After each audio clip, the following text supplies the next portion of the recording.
All right, everybody, welcome back to our next session here. We are talking about number 2 here, the second thing that God uses the season of obscurity for. The second way that God uses this process is actually the darkness of obscurity.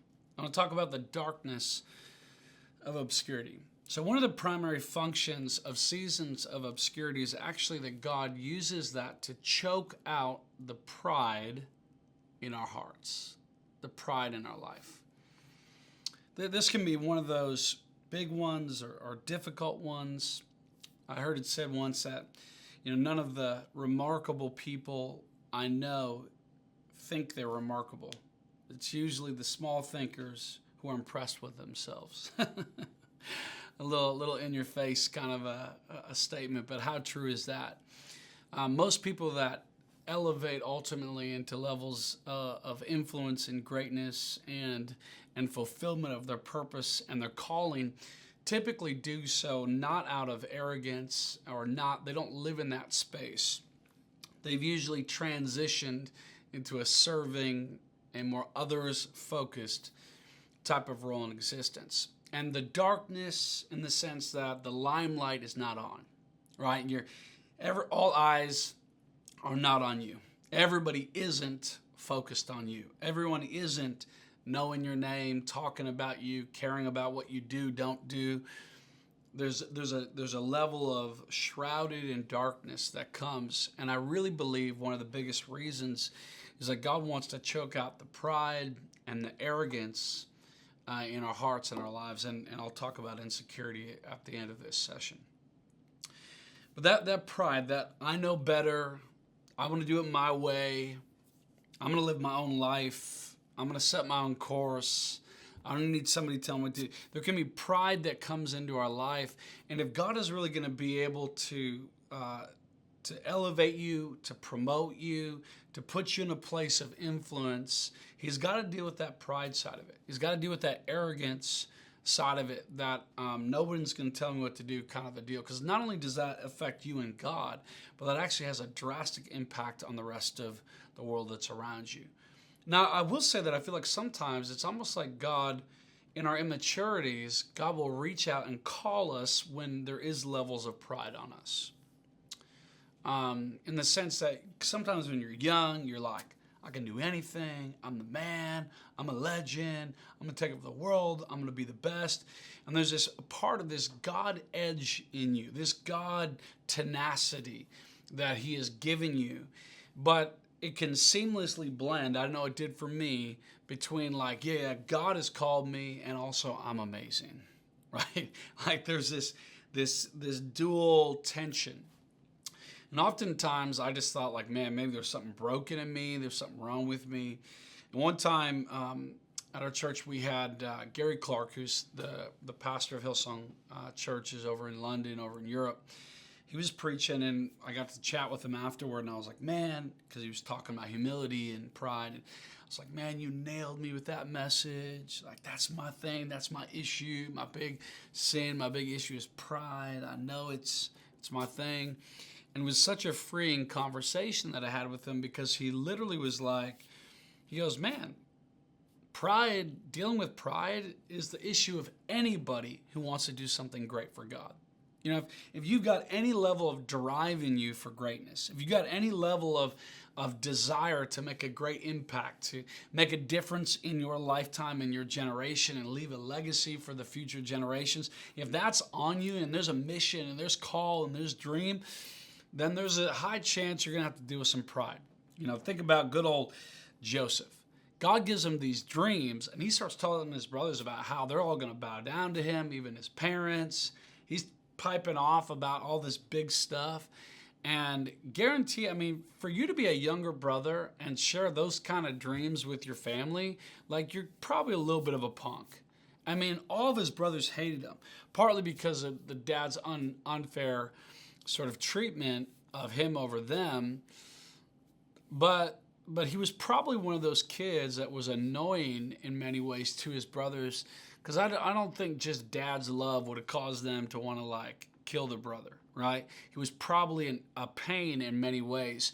And as you know, Joseph's story, all these big dreams, and then he went through probably one of the most difficult seasons of obscurity that the Bible records, of imprisonment and unfair jail time and being sold into slavery and the lies and the propaganda and abuses and mislabel. I mean, all kinds of things. He starts off real high, goes through this insane level of persecution, and ultimately gets elevated to second in command in all of Egypt. I mean, it's pretty massive what God does in his story. But God had to, no doubt, choke out pride, choke out all of that in his world.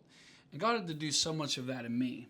You know, nothing chokes out pride greater than being overlooked. It's one of the reasons why there's darkness. You know, if you've ever wanted an opportunity or thought you deserved an opportunity, and it's almost like you're screaming, like it's like you're waving your hands like, pick me, pick me. You ever been trying to get picked for some team, and maybe the eyes are scanning the crowd and they don't pick you, you're like right there and you're waving and you want to be picked, and they pick somebody else, and you're like, man, am I invisible? Do people not see me?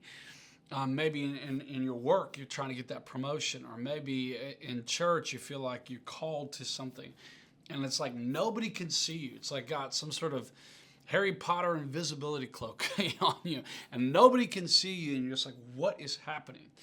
And honestly, that is God. God has hidden you. God has put a darkness, a cloud of darkness that is sort of hiding you. And it's part of his grace and his goodness that he's allowing that, because every time you get passed up for something and overlooked for something, man, it's a way for God to help suck out the pride, suck out the arrogance out of your heart and out of your life, to where there's got to be that shift, right? There's got to be that movement when I go from it's all about me and it's about my purpose and my calling and my thing, right, to actually being about, okay, what does God have for my life? Every time you're overlooked, it's an opportunity for God to deal with that pride in your heart. And this is tough because nobody wants to be invisible or overlooked or unnoticed, but it is the thing, right? It's one of the things that God is going to use to actually develop that in you. I was thinking about one of the big issues. One of the reasons why God chose David was because he was a man after his own heart. He had a humility that he walked in. One of the reasons why God ended up removing Saul was actually because Saul had an arrogance issue. The actual Bible says that the prophet Samuel says to Saul, when you were small in your own eyes, then God was able to use you. So there was a humility, because remember with Saul initially, he hid from the call. He didn't want it. He ran from it. He was hiding in the closet when the prophet's doing the big, and now I announce the next king of Israel, Saul, and he's nowhere. And they find him in the luggage. He's like hiding in the coat check. And they find him and bring him out. So he begins in this level of sort of humility or even insecurity, and he never deals with it.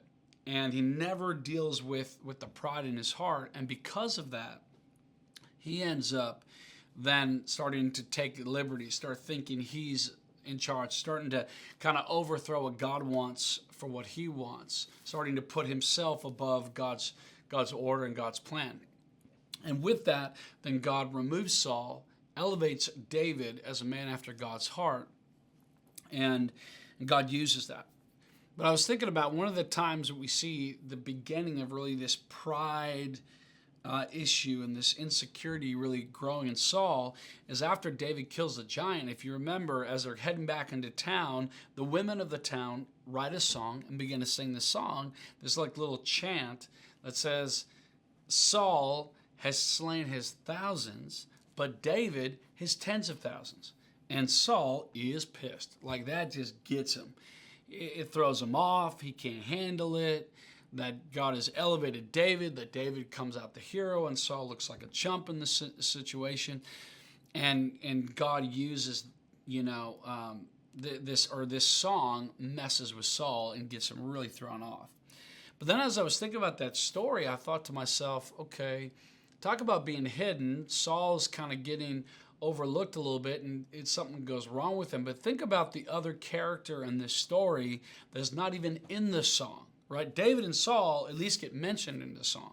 But who is the guy that was leading the whole nation before either one of those guys showed up? It's the prophet Samuel, right? It's the prophet. He was the leader, and the people go, we don't want you, Samuel, anymore. We actually want you to put a king over us. So it's like the prophet has an opportunity here. Either he's going to be really offended, he's going to get hurt, or he's going to allow God to work in the situation. And I was thinking about it, that David is mentioned in the song, Saul's mentioned in this song, but the guy who put both of them in place doesn't get a mention. And I remember God asking me, am I willing to not get mentioned in the song? I remember God challenging my heart in that, challenging my pride, asking me, would I be willing to be the one that anoints the giant killer and isn't necessarily the one who kills the giant? Would I be okay with that? Would I be all right if nobody knows my name, if nobody sings my name, if nobody puts it in a song, right? Would I be okay to play that background? Would I be okay to play that role that God has for me? And in many ways, I feel like that is a call that I have. My name happens to be Samuel, right? So there's actually some similarities there. I feel this prophetic call and mantle, and much of what I feel is that I'm seeing giant killers. I feel this mandate to call out the greatness, to call out the potential. And that's awesome, and God's used my life to do great things, but much of what I feel, the greatness of my life, is much more about who I'm raising up than even myself. Much more about the men and women that God is raising up, that God is going to put his hand on their life, than it is about my life. It's one of the great things I love about being a part of my church, Awaken Church here in San Diego, and serving my pastors, Pastor Jurgen and Leanne. When they first planted this church, they saw this vision from God of these pregnant people that literally been pregnant for not just 9 months, but 10 years, right? Just these insane lengths of time. And it was men and women, so it was a very disturbing dream. And God said, hey, you need to be a midwife. You guys need to help people deliver the purpose, the dreams, and the callings. And so I love being a part of this team. Not only has Pastor Jurgen and Leanne done that in my wife and I's life, to call out the greatness in us, to pull out the gold in us. And that's why I'm privileged, actually, that Pastor Jurgen wrote the foreword for this book, because he does this so well. He speaks to this topic so well. But not only has he done that in my life, but now my wife and I, as privileged to be one of the campus pastors here in the Awakened churches, my whole thing now, like what I get to do is to look for the Davids, to look for the Esthers and call out the greatness in them. That's literally my job. That's literally my calling, is finding the gold, pulling it out, championing it, raising it up, celebrating it. But God had to move me to this season, because I remember when I was first young and felt called, and all these prophetic words were coming about Samuel's going to be this preacher, Samuel's an evangelist, and he's a prophet, and he's like all this stuff about me personally. And I was like, yeah, loving that stuff, right? Loving when all the press is about me. And then I remember not long after that, this young kid who was a little bit younger than me, people started seeing things on them. People started prophesying over this young kid, man, you're the next thing. God's just called you. And I remember feeling like, wait, what happened to me? I thought I was the next thing. I thought I was whatever. And God just right away had to deal with that pride in me, had to deal with that arrogance in my heart, where it was going to be about me. And when I was first called into ministry, I had very much kind of like the one-man show sort of vibes. I was like, you're called to be an evangelist, sweet, I'm going to travel, I'm on my own, I'm doing my thing.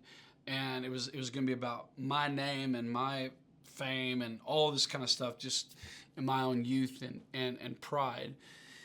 And God beautifully, as he does, began to work that process out of me. I remember literally, this is where my head was at, that God had to work. I mean, he had to work hard to just get this stuff out of me. When I was first called to ministry and I was like 13, 14, I thought, man, I'm going to start preaching. And then, surprise, surprise, the phone wasn't ringing off the hook for me to come preach as a 13-year-old.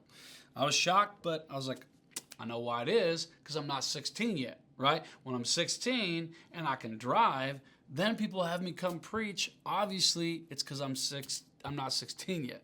Then I got 16. Guess what? No phone calls calling my phone to try to have me come and preach.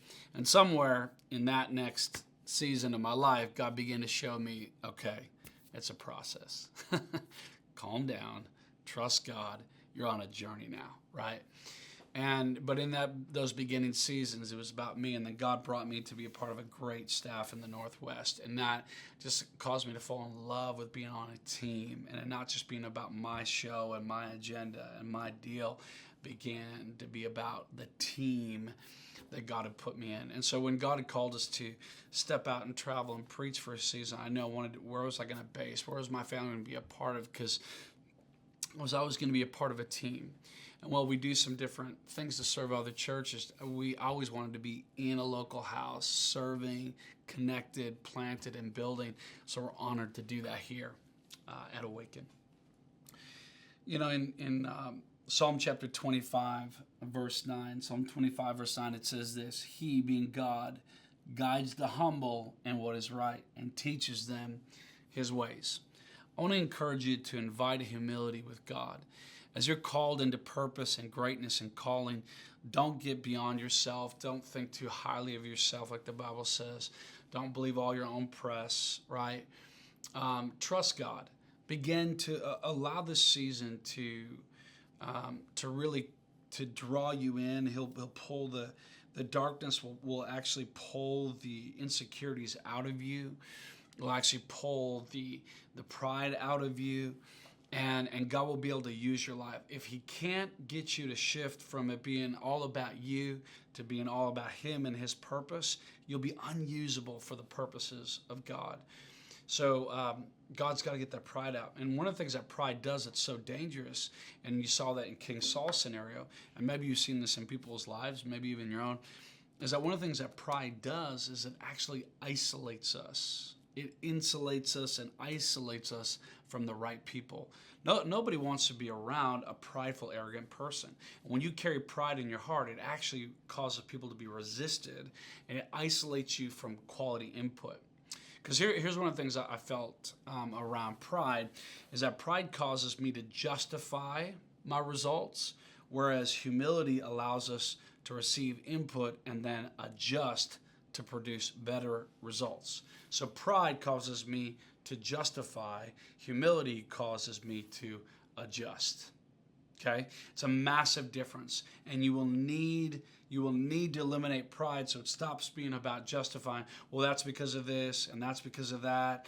And if I have those conditions, or if I have that, lineage, or if I have that pedigree, or if I have that resource, or if I have that city, or if I have those people, or if I have that team, pride causes me to constantly justify my results, where humility deals with it head on and actually causes me to make adjustments. And that's the way you want to live. And God is calling you into humility. The Bible says many times, but Proverbs 15:33 being one of them, humility comes before honor, right? Before promotion comes, humility must be there. Humility and the path to your calling are the same path, right? The pathway of humility and the pathway of your purpose are the same path, right? You can't try to do one without the other. You can't walk on your purpose and not walk in humility. They're a congruent path, they're the same path. If you find humility, you find trust, you find provision, you find purpose, you find the call of God. I'm reminded of Abraham when God called him to sacrifice, presumably to sacrifice his only son. He thought God was really asking him to give that back. And in obedience and in trust, he makes the trek up the mountain to do that. Ultimately, God says, no, I was just testing your heart. And the Bible says that in the thicket, there was a ram that was caught waiting for him to provide the sacrifice instead of his son. And then it says, it is said that on the mountain of the Lord it will be provided. So the path of obedience, the path of humility, is the same path as your purpose, your provision, and the presence of God. So don't leave the path, right? Allow humility to develop you. Allow God to begin to shape you, right? In that season of obscurity, this darkness, the shift happens from my agenda to God's agenda, right? John the Baptist, he was getting a lot of notoriety. All of a sudden, Jesus comes along. He could have got worked up about that, but he said, actually, I must decrease, he must increase, right? So any leader, any influencer, anybody that feels called to do something significant for God in their life has got to have that transfer. And the darkness of obscurity and the process causes the shift that goes from my agenda to God's agenda, right? To make that move. I kind of want to end with this. How do you know if you're making it about you? I got to get in some insecurity talk here first. I got to talk about that. But how do you know if you're making it about you or about somebody else? I have a list here, actually, in this chapter. I want you to read that. I want you to talk about it. I want you to write on that. It'll give you a good little indicator. Is this being about you or is this about God? Is it about your agenda or about His? Okay? So I want to wrap this up with a couple things. One is that reduction. Sometimes seasons of reduction where God removes something from you is some of the greatest things that God can do for you. It's painful, but one of the most beautiful things that God will do is to actually reduce your influence for a season to work on something. Okay? He will actually remove you. You might feel like, man, what's happening? I thought I had something. I thought I was living the dream. I thought I was in my purpose. And all of a sudden it'll be like God will remove it from you. And don't freak out. Okay? Don't freak out. God's actually doing something in your life. Sometimes the greatest things that God adds to you is during seasons where He has removed something from your life, some level of influence. Think of it a little bit like this. It's the grace of God that He does that. Think about it. I've been in a situation where I've been on an airplane and I'm getting ready to take off, and all of a sudden there's a delay. And okay, the mechanics are coming. They're going to check on the pilot's letting us know. They're going to check on something. They process, maybe delays a little bit longer, and then finally they go, hey, actually, we need to deplane. There's a mechanical error, there's a technical error, whatever the situation is that needs to be fixed. So that plane gets taken out of commission, right? It was about to go on a flight. It actually gets removed from the lineup. It gets taken out of kind of the flight plan, and it gets put in the hangar for a season, right? Or gets removed for maintenance, for repair, maybe for even upgrades, right? Sometimes it feels like, man, why is He taking? Actually, God is preparing, He's developing, He's repairing, He's upgrading, He's shaping, so don't freak out. I've been in those seasons where something I thought was the ticket, it was the thing, God asks for it back, but God always gives it back with multiplication. God always gives it back with interest. God always gives back better than He asked for it back in the first place. And so much of that is God actually seeing where your heart's at. He's testing you, right? I've had several of those seasons where a platform, because obviously in ministry life, preaching, teaching, a platform was removed from me. And actually one time a leader said, you actually like it too much. I'm nervous about how much you like it, how much you love the platform like that. And I didn't like hearing that at the time. But what God was trying to do is starve that pride out of my life, remove that thing out of me so that He could actually add to me. Okay. The session is going a little bit longer, but I got to end with this note on insecurity. I call insecurity pride's ugly stepsister. Okay, pride's or stepbrother. Stepbrothers can be ugly too. Insecurity is really the other side of this coin, and a lot of times, what looks like pride is really people's insecurity. A lot of times that's actually more what we're dealing with. And I remember one time God was dealing with some insecurities in my life. And He said to me, Samuel, insecurity is not cured by accomplishment. Because I have this thought that, man, if I just achieve a certain level, if I just get to that next promotion, if I just get to that next season, if I get that fame, if I get that known, if I get that influence, if I get that position, if I get that title, then that somehow these feelings of insecurity that I had would disappear. And literally, it's funny because I first started writing this book 10 years before I've now released it. And when I had pretty much fleshed out the original version of it, I began to ask different friends and pastors and leaders to review the book and give me a review. And actually, many of those that I asked for 10 years ago are literally still in the book right now. And literally, the reviews I kept getting back were pretty good. I was just like, whoa, okay, this is hitting a chord. People are liking this. I went from just kind of thinking like this would be good to like, whoa, this might be something. This might be something special. And I literally start going like, man, this could be my ticket out of obscurity. This could be my thing. You know what I mean? That gets me known, that gets me noticed, gets me on the speaking circuit. Like, just being honest about my own pride and insecurities. And literally, this is how sad it is. Literally, I'm in worship, worshiping the King of Kings and the Lord of Lords. And in worship, I'm actually thinking about the accolades I'm getting about this book. I'm thinking about how great of a writer I am, how great this is about to be, right? How much people are going to love it, how this could be my ticket to notoriety of some kind and to influence. And I'm literally in there worshiping God, thinking about myself. I mean, if that isn't the most arrogant, insecure situation. And God literally said to me, you will be just as insecure when you release this book as you are right now, and told me accomplishment does not cure insecurity, right? So don't think you're going to get over insecurity by getting to the next level, by breaking into a new season, by getting a title or promotion. That's not how insecurity is dealt with. Insecurity is dealt in here, right? Pride is dealt in here. God works your heart. He shapes it. He calls you close to himself. The darkness of that moment, it's like when David is walking through the valley of the shadow of death. He says, I'll fear no evil. Your rod and your staff, they comfort me. So he's being guided in the dark by the hand of God.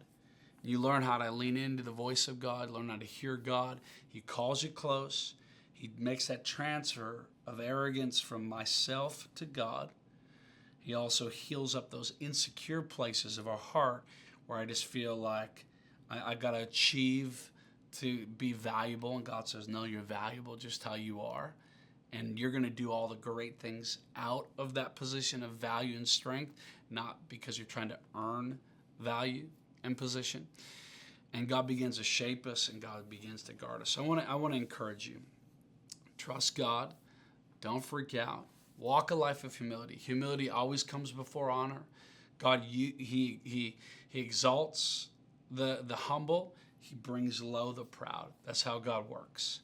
So the hidden and overlooked seasons is actually God shaping and strengthening and healing and dealing with those things so he can really have your heart, and you can make your calling, your purpose about him, his purpose, and about his people, and not just about yourself.